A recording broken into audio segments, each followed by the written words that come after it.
Kinara wa chama cha ODM na mzungumzia Raila Amolo Odinga, ndege aliyotumia kuelekea mazishi ya kumuaga aliyekuwa mwenyekiti wa Men's Conference maarufu Jackson Kibar, ni kwamba iliweza kupata majeraha kwa kupigwa mawe na watu ambao bado hawajajulikana.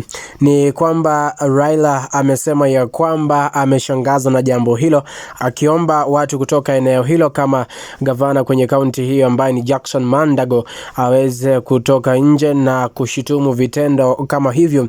Hebu tuangalie vionara huko juu wanasemaje. Naibu Rais amesema hivi: every politician has the right to sell their agenda in every part of the country.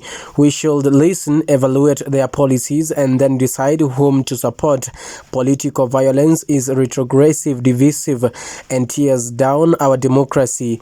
We condemn and reject it without reservation. Huyo ni Naibu Rais William Samoei Ruto. Watu wangali bado tu wanasema ya kwamba yes, ziara hii yake kiongozi huyo ambaye aliwahi kuwa waziri mkuu hapa nchini Kenya itakwendaje Rift Valley.